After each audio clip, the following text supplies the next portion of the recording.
রনিকে অন্যদিকে ঠেলে দিয়ে উঠে দাঁড়ালাম এবং আমার সবকিছু ঠিক করতে শুরু করি। তখন রনি শুইয়ে দিয়ে বলল, মা, প্রতিদিন তুমি কাজ করার সময় তোমাকে দেখি এবং আমি তোমাকে সব সময় দরজার ফুটা দিয়ে তোমাকে দেখি। তুমি মা ছেলের সম্পর্ককে ভুলে যাও, কেবল তুমি নিজের মেটাও, কারণ আজ অবধি আমি কেবল তোমায় ভেবে নিজের ফেলছি। আমার জীবনে আজ আমি তোমার সব কষ্ট মুছে ফেলব। আজ আমি তোমার ছেলে নই, আজ আমি স্বামী হতে চাই।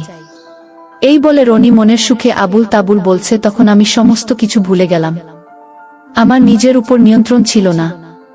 ঠিক তখন আমি রনির দিকে তাকালাম। তাকে একটা হাট্টাকাট্টা লোকের মতো লাগছিল, আর তার বাবার চেয়ে দীর্ঘক্ষণের কথা চিন্তা করতে লাগলাম। আর রনি আমার কোনো বাধা না পেয়ে তার মুখে হাসি ফুটে উঠল। আমি আমাদের এলাকার সব থেকে সুন্দর মহিলা ছিলাম, আর চাইতাম কেউ আমাকে দেখুক, আমাকে লাগাক।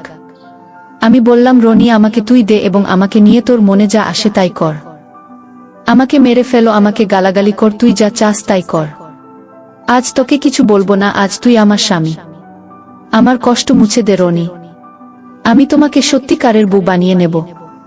তোমায় আমি আজ সব কষ্ট মুছে দিয়ে খুব মজা দেব। তুমি কষ্ট পেলেও আজ আমি সেটা দেখব না।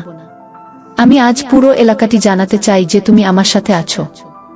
আমি খুব চিৎকার দিচ্ছি জুড়ে জুড়ে। আমার চিৎকার এত জোরে বেরিয়ে এলো যে কণ্ঠ শুনে আমার মেয়ে জয়া ঘুম থেকে জেগে বলল, কি হয়েছে মা? আমরা মা ও ছেলে দুজনেই আমাদের কাজে ব্যস্ত। আমি বললাম, কিছু না রে মা, তুই ঘুমা। জয়া বলল, আম্মু, ভাই তোমার সাথে কি করছে? আমি বললাম, তোর ভাই আমাকে ভালোবাসতেছে, তোর বিয়ে হলে তুইও বুঝবি। আমি ভয় পেয়েছিলাম জয়া কি বলবে, কিন্তু জয়া বলল, মা, তোমরা প্রেম করো, আমি ঘুমাই।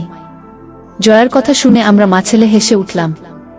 রনি বলল, আরে জয়া, ভালোবাসার এই উপহার তোর বিয়ে হলে বুঝতে পারবি। আমি বললাম, হ্যাঁ। রনি কাজ করে করে বলল, মা, আমি প্রতিদিন তোমার সাথে কাজ করতে চাই। আমার লক্ষ্মী ছেলে, চিন্তা করিস না, এখন থেকে যখন তোর খেতে মন চাইবে তখনই আমাকে বলবি। জয়া বলল, ভাইজা, তুমি মাকে অনেক ভালোবাসো তাই না? আমি বললাম, হ্যাঁ। মাকে খুব খুশি করেছি, আর এখন তুইও ঘুমা। আমার মনে ভয় জেগেছিল যে জয় হয়তো এসব মেনে নেবে না, কিন্তু পরে জয়া আমাদের নিয়ে কিছু বলেনি। আমিও আর কিছু সময় পর আমরা মা মেয়ে দুজনেই ঘুমিয়ে পড়লাম। পরের দিন আমি দোকানে গিয়েছিলাম এবং আমার ছেলে কলেজে। দিনটি সাধারণ দিনের মতো চলে যায়। সত্যি বলতে আমি আমার স্বামীর চেয়ে আমার ছেলেকে বেশি পছন্দ করছিলাম। আর এখন আমি অপবাদে ভয় পেতাম না, কারণ আমি বাড়িতে সবকিছু পেয়েছিলাম। রাত 9টা নাগাদ আমি দোকান থেকে বাড়ি চলে আসি। জয়া তার পড়াশোনায় ব্যস্ত ছিল এবং রনি ল্যাপটপে কিছু একটা করছিল। আমি তার কাছে গিয়ে জিজ্ঞাসা করলাম, কি করছিস? রনি বলল, মা, আমি কলকাতায় একটি আন্তর্জাতিক কল সেন্টারে চাকরি পেয়েছি। মাসে বেতন 30,000 টাকা এবং আলাদাভাবে আমাদেরকে একটা প্লট দেওয়া হবে। আমি বললাম, এটা খুব খুশির সংবাদ। আমিও এখানে আর থাকতে চাই না। চলো দোকানটি বিক্রি করে আমরা কলকাতায় চলে যাই। তুমি এবং জয়া আমরা সেখানে আমাদের সম্পর্ক চালিয়ে যেতে সক্ষম হবে। যদিও বিষয়টি নিয়ে আমারও মনে ছিল না, কিন্তু শ্বশুরবাড়ির কারণে আমি কিছুটা দ্বিধাগ্রস্ত ছিলাম। আমি রনিকে বললাম, এই বিষয়ে আমাদের আরও ভাবা উচিত। এত তাড়াতাড়ি কোনো সিদ্ধান্ত নেওয়া যাবে না। এরপরে আমি রনিকে বললাম, তুই মুরগি অনেক পছন্দ করিস তাই না? রনি বলল, হে মা, আজ মুরগি রান্না করো। আমি রনিকে টাকা দিয়ে বললাম, রনি, মুরগি এনে দে, আমি রান্না করছি। রনি এসে টাকা নিয়ে বাইরে চলে গেল। কিছুক্ষণ পর রনি মুরগি নিয়ে এলো। আমি মুরগি রান্না করে প্রথমে জয়াকে খাওয়ালাম। খাওয়ার পরে সে ঘুমাতে গেল। তখন আমি রনিকে বললাম, বাবা রনি, তুই মুরগির তরকারিটা আমার ঘরে নিয়ে যা, আমি রান্নাঘরে কাজ শেষ করে আসছি। রনি ঘরের ভিতরে গেল। আমি রান্নাঘরের সমস্ত কাজ শেষ করে ঘরের ভিতর চলে গেলাম। রনি বিছানায় শুয়েছিল এবং মুরগির তরকারি বিছানা রাখা। আমিও বিছানায় বসলাম। যখন রনির বাবা বেঁচে ছিল তখন সে ও মুরগির পছন্দ করত। রনি বললে, মা, মুরগি খাবে না? তোমার না খুব পছন্দ? আমি বললাম, হ্যাঁ, আমার ভালো লাগে, তবে এরকম শুকনো ভালো লাগে না। রনি সব বুঝতে পেরে আমাকে অবাক করে বলল, মা, তুমি কি ড্রিঙ্ক খাও? আমি বললাম, হ্যাঁ, তোর বাবা বেঁচে থাকার সময় মুরগি রান্না করলে সাথে লাল পানি খাওয়া হতো। এখনই তোমার লাল পানি খাওয়ার ইচ্ছা পূরণ করছি, এখনই নিয়ে আসছি। আমি বললাম, না থাক, এত রাতে কোথায় যাবি? রনি লাল পানি নিয়ে আসলে তারপর আমি আর রনি মুরগির সাথে লাল পানি খেলাম। সেদিন আমি আর রনি মিলে অনেক আনন্দ করলাম। সারা রাত আমরা ঘুমাইনি। মা, আমি তোমাকে খুব পছন্দ করি, আমার সাথে কলকাতায় চলো। সেখানে কেউ আমাদের চিনবে না। এই কথা শুনে আমার আনন্দের সীমা রইল না। আমি বললাম, রনি ঠিক আছে, আমিও সারা জীবন তোর সাথে থাকতে চাই। তবে সেখানে যদি কেউ জিজ্ঞেস করে তোর বাবাকে এবং আমার সাথে তোর সম্পর্ক কি, তখন তুই কি বলবি?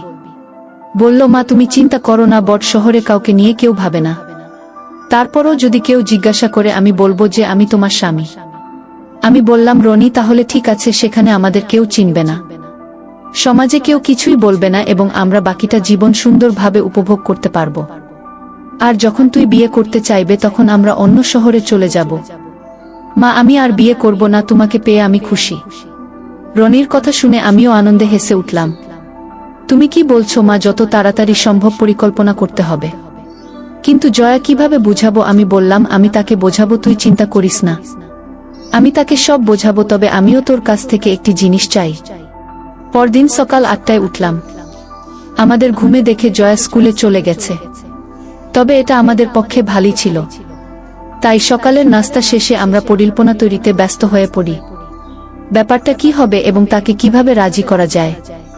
দুপুর 2টায় জয়া স্কুল থেকে এসেছে। সে চুপচাপ ঘরে ঢুকে আওয়াজ দিল, এখানে এসো। আমি সঙ্গে সঙ্গে তার কাছে গিয়ে জিজ্ঞাসা করলাম, কি হয়েছে রে জয়া? সকালে তুই নাস্তা না করে স্কুলে গেলেই যে? জয়া বলল, গতরাতে আমি সবকিছু দেখেছি। কারণ বাবা চলে যাওয়ার পরে আর তোমাকে এত খুশি দেখিনি। আমি বললাম যে এটা কাউকে বলবি না।